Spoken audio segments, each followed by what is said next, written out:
In this video, I want to share with you a little information about seeking a career in electronics. The first thing you have to know is there's a lot of math involved in an electronics career. At the end of this video, I'll show you some examples of much of the math that I had to learn as I was building up my electronics career. That I know of, there's 4 different ways you can approach this. The first, and probably the easiest, is to seek some sort of electronics job within the military. The military is extremely effective at teaching people new skills. My research showed the Navy had the best schooling, so that's the route I took. As a quick side note, if you join the Marine Corps, you'll go through the exact same courses as the Navy. The primary schooling that you'll participate in is called BEE. BEE stands for Basic Electricity and Electronics. This particular school will make you a satisfactory electronics technician. However, if you really want to learn electronics properly, you need to go to the Navy's secondary school, called AFTA, Advanced First Term Avionics. But you gotta be motivated for this, cause it's gonna cost an extra 2 years of your life. Instead of a 4-year enlistment, you're required to sign up for a 6-year enlistment. At least, this is how the schooling worked when I went to it. The Navy also publishes a plethora of extra training that you can take on the side. My very most favorite set of books was called the NEETS manuals. NEETS stands for Navy Electricity and Electronics Training Series. I'll expand on this series of books at the end of the video. Oh, and here's the good news. Somebody actually leaked this series of books onto the internet in a PDF format. So if you know where to look, you can actually read and learn from them without joining the military. In addition to NEETS, they have many other training manuals. Moving on, you may be considering an internship. After the military, I actually tried an internship with a company. My experience was, internships provide very low pay or free labor and extremely poor training. So it didn't take long for me to move on to a real job. As I previously mentioned, there is a plethora of information out there to allow a person to teach themselves. And the advantage people have today that I didn't have back in the old days is the internet. I've seen an awful lot of very good training videos on YouTube and the other social media sites. And if bookstores are still around when you're watching this, they have an awful lot of good resources for self-taught people. I've also found that an outstanding place to learn a new subject is from a place called The Great Courses. This company finds a professor that's in the top of his or her career field, then produces a series of videos of them actually teaching the subject. The only bad part here is their marketing is a little sketchy. You never want to pay their quote-unquote full price for each course. Wait until they have their sale that they're always having that actually charges you the correct price for the course. Or better yet, the majority of their courses can also be checked out from a public library for free. Military schooling provided me with the technical knowledge I needed that matched the stuff you would find in a college degree, minus the Mickey Mouse courses. However, some businesses require a college degree, so we might as well take a look at it. I think the easiest way to show you this is just to take a look at my college transcript. If you go to college, these are the courses that you will have to take. At least at my college. I mentioned Mickey Mouse courses. These are them. They provide absolutely no advancement toward learning electronics. They simply give the college more tuition. So, let's get rid of them and take a look at the meat and potatoes of what you need to learn. In the first year of schooling, you'll take these courses. They'll give you a certificate of completion in electronics.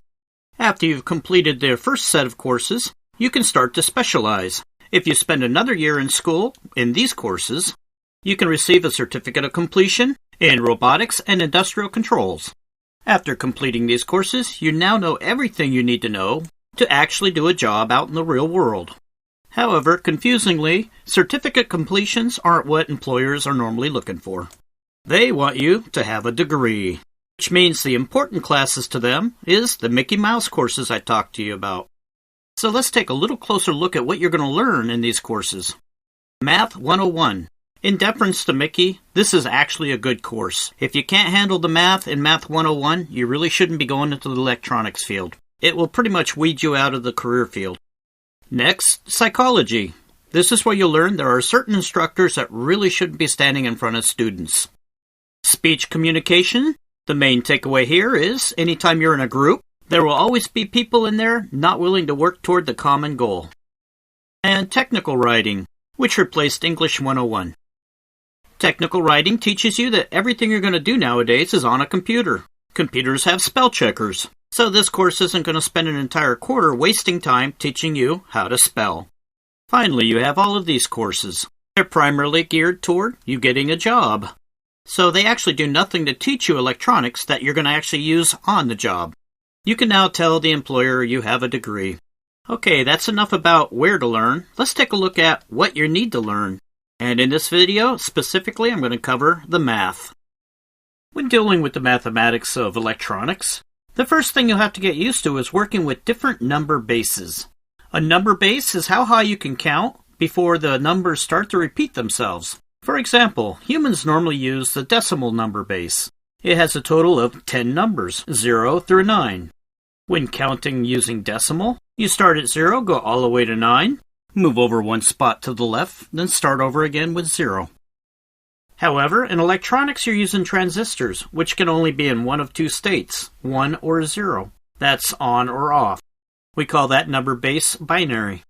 Aviation often uses the octal base system. That's the numbers 0 through 7 before it repeats. And finally, when you're programming computers, you'll become very familiar with the hexadecimal base system. You have the standard 0 through 9, then they add on the letters A through F before they start over again. If you're wondering why they go through all the hassle of coming up with different base numbers, I've already covered this in quite a bit of detail in another video I posted called The Mathematics of Aviation. In electronics, you're going to be dealing with an awful lot of formulas. Formulas are relationships of different variables to each other. For example, this is Ohm's law, the most common formula used in electronics. It states that the current, represented by the I, is directly related to the voltage, represented by the E, and indirectly related to the resistance, represented by the R. What the formula allows you to do is if you know any two pieces of information here, you can figure out what the third one is. For example, if you know what the voltage and the resistance is, you can mathematically figure out what the current will be. To properly use a formula, you need to know how to transpose it. What this weird word means is you need to be able to rearrange the formula. You do this by applying mathematical formulas equally to both sides of the equation. For example, this formula here is exactly the same formula as these two others. The only difference is the unknown variable, the one you're looking for, is always going to be on the left-hand side of the formula. All your known variables will always be on the right-hand side of the formula. Once you've properly learned how to transpose, learning the rest of electronics is pretty easy. There's also lots of cheat sheets out there to help you. For example, this is the Ohm's law wheel. What it says is if you're looking for something represented in the center of the circle, here I'm trying to find voltage, then these three formulas will allow you to do that. The work of transposition was already done for you using this circle. As a heads up, electronics is not a field you can stagnate in. You have to keep your education current. Here's an example. When I started learning, voltage was represented by the letter E. Halfway through, they changed it to the letter V. Now, depending on what book you're looking at, you'll either see a V or an E, but you have to recognize that it's the same variable. I'll withhold my opinion on how absolutely absurdly stupid this move was.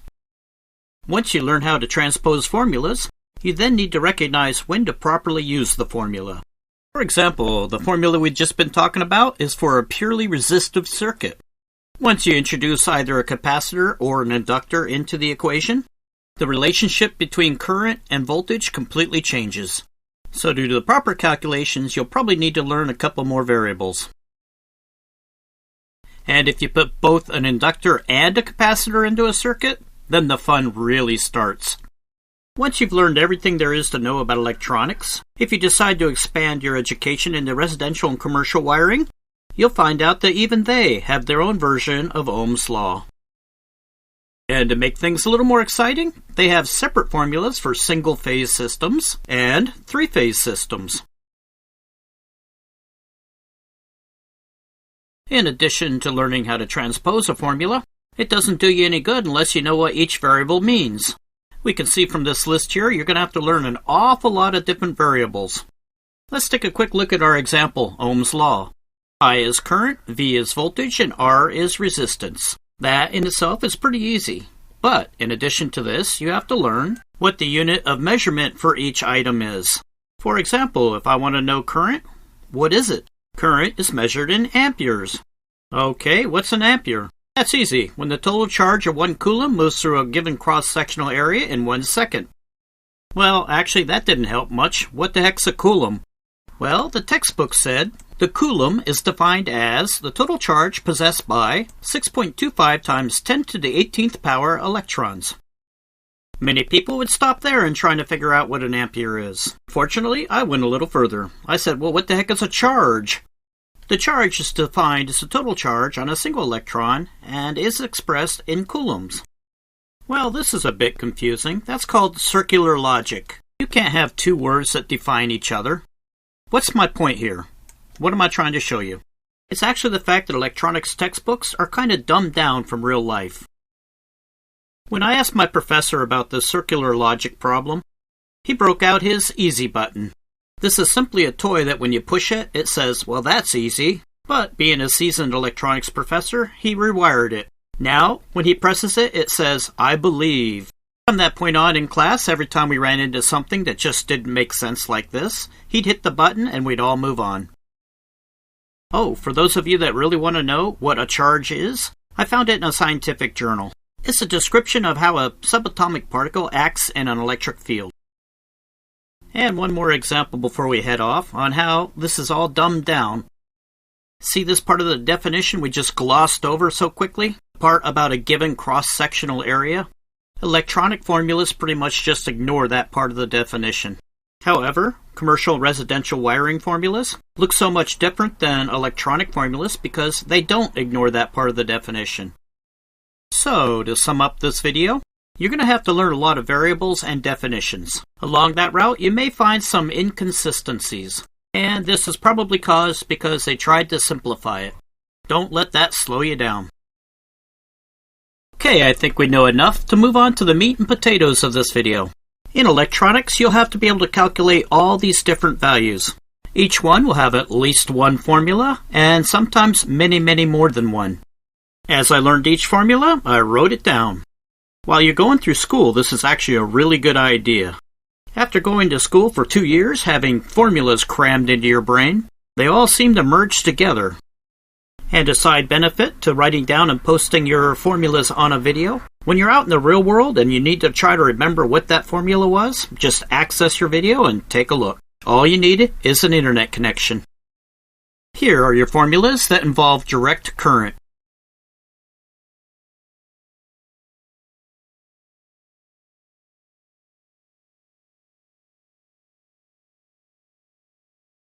Alternating current formulas.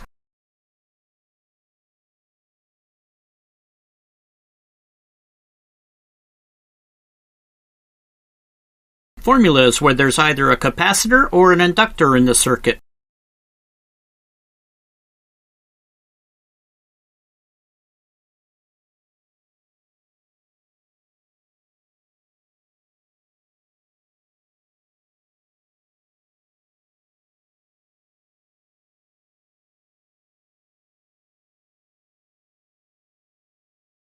Formulas that combine a resistor with a capacitor or an inductor.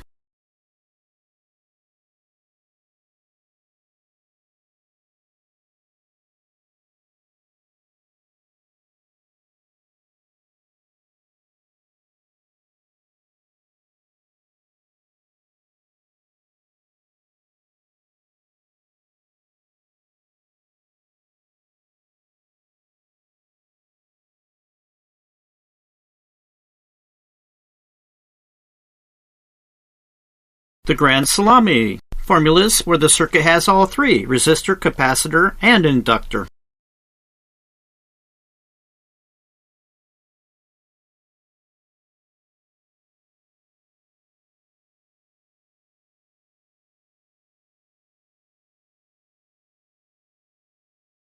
Transformers.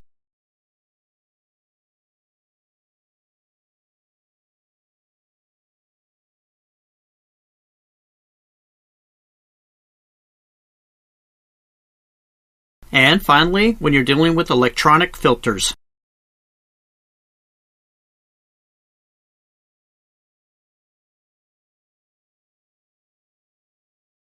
Let me take a real quick sidebar to show you another advantage to why you want to write down all your formulas into a Word document. In college, you're going to be doing hands-on labs. Each lab will require a report to be filled out at the end of it. Let's take a look at a good example of a lab report. After the table of contents, you're going to see that a lot of formulas have to be entered into the report. This is because you have to show your work on how you did the calculations. Using Word's formula-making tool really isn't that easy. It's time-consuming. So instead of spending days or even weeks creating your formulas for each report, you can just copy-paste from your template.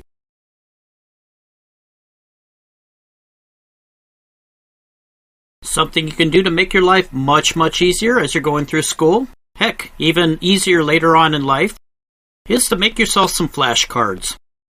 Here's a book I started when I was in elementary school. Just start the book early, and as you're learning, write stuff down. By the time you become an adult, you'll still have a lifetime of information available to you versus forgetting it all. How is this useful in electronics?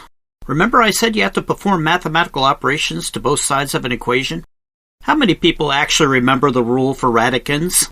I am guessing not many. Thanks to having this book available, the radicand stuff was a piece of cake. Fractions. Go around and ask people, how do you divide a fraction? My guess, less than 5%.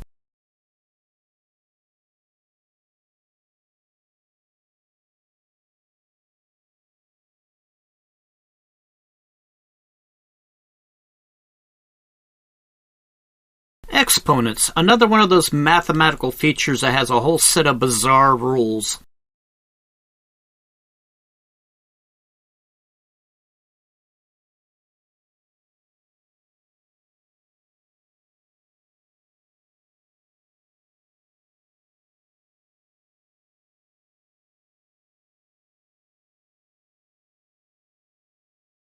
Logarithms are used heavily in electronics, yet they're very hard to understand.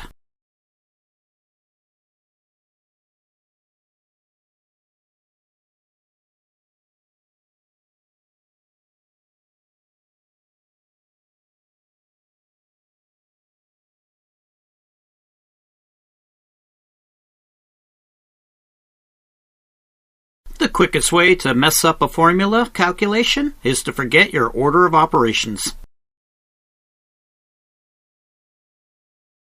What do you get when you divide a negative number by a positive number? Bet you forgot that from school.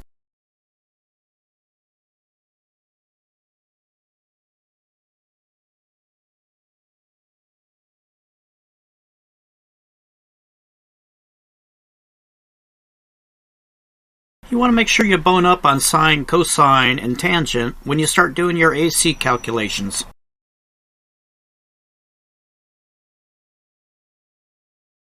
Truth tables. Never had any use for them other than school. Pretty sure they're invented to torture students.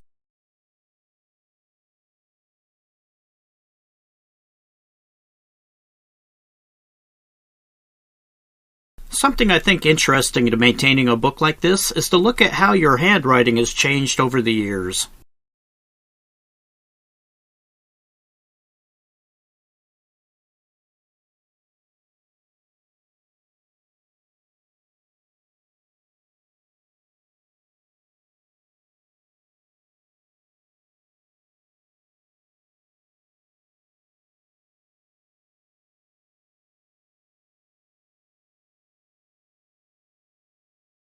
In addition to having flashcards for your math, it's a great idea to have flashcards for the electronics you need to learn.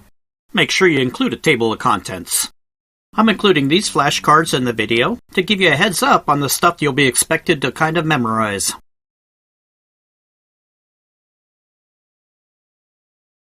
Prefixes is a very big one. Every formula uses them, and converting prefixes is one of the easiest ways to mess up on a formula.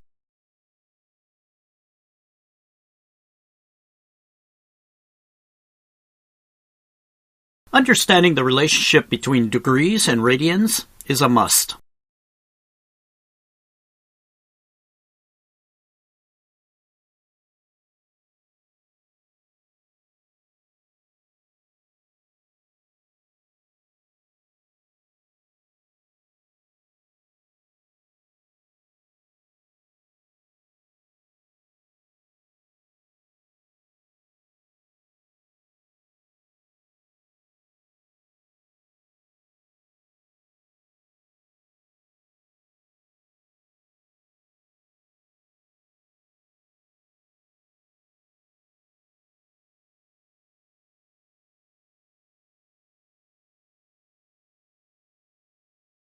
The Wheatstone Bridge is one of the 7 wonders of the world. This particular circuit is used for measuring loads, like how heavy you are when you step on a digital scale.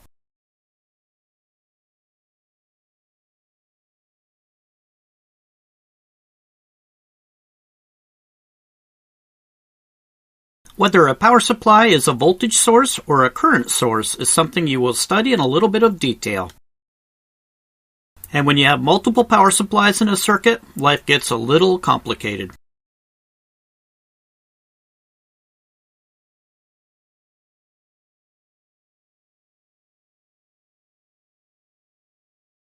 Some things you'll be required to memorize will just plain be too big for a small flashcard. You'll have to go up to a full sheet of paper for these.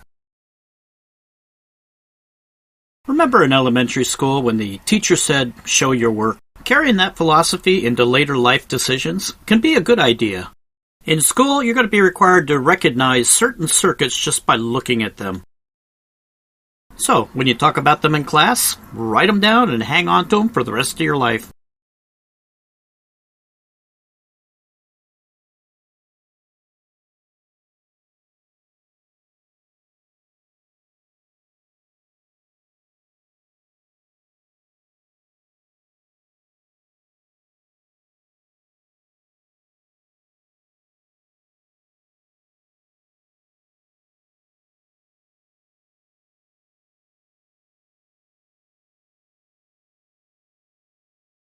Learning the universal logic gates is a very important one. You'll also need to know the Boolean algebra that goes with each logic gate.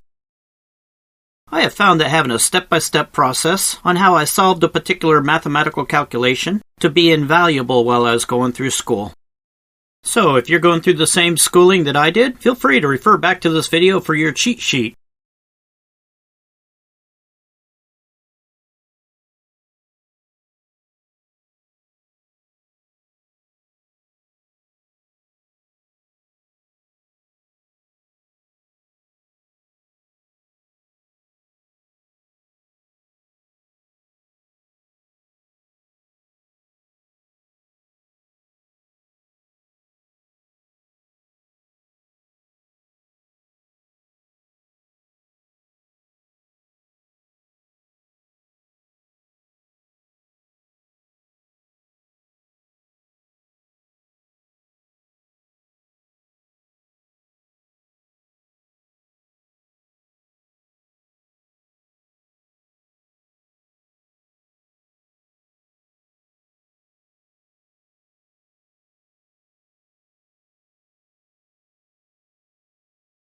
Out of school, I've never found a use for the quadratic formula, but for some real weird reason, they sure hit it hard.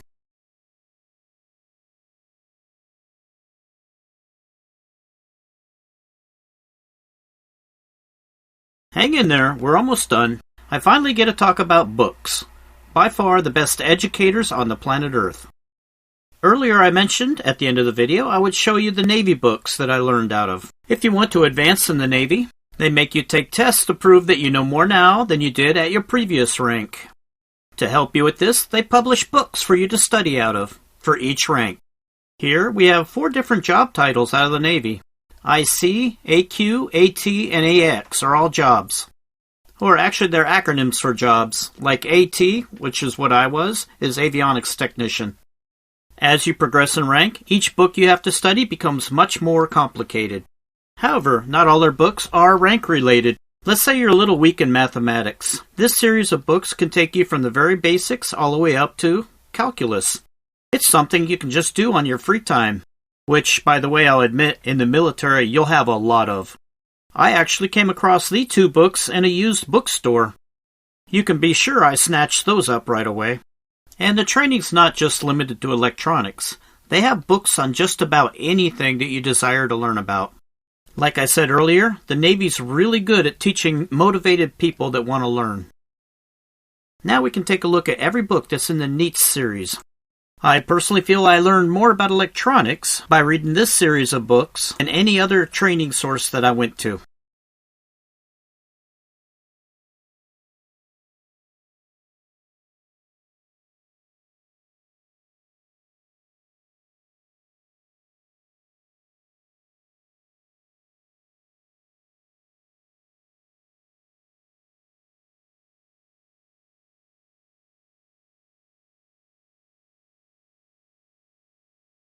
Modulation Principles was my second most favorite book.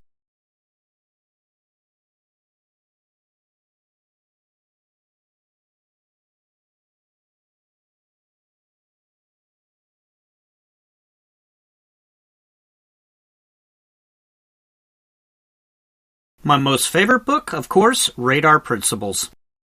The people that invented radar were true geniuses on the way it operates. Also, knowing the information in this particular book will allow you to practically ace the radar endorsement on the FCC exam.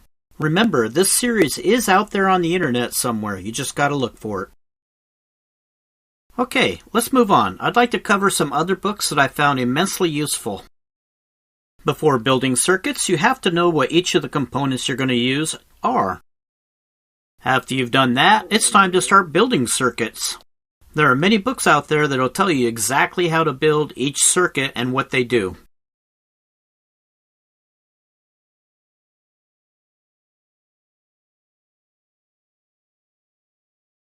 Planning on becoming an avionics technician?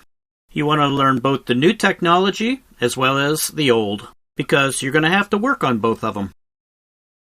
And that FCC license I was talking about earlier, this study guide will let you pass the test for that the first time around. But I'm sure they're well past the second edition by now. Want to become a certified electronics technician? This is your go-to study guide for that test. I absolutely cannot say enough good things about this particular book. During my career, I've learned about 6 different programming languages, and PLCs, or Programmable Logic Controllers, was an absolute dream to program over all the other languages. It uses a programming language called ladder logic, and if you know how to program PLCs, it opens up a whole world of job opportunities. And finally, for every great course that you purchase, all of the information the professor talks about is printed in a companion book. Well, my goal here was to give you a glimpse into the world of electronics, with a focus on the math that you're going to have to know, as well as some shortcuts and easier ways to make it through all of the math. Well, have a great day, and thanks for watching.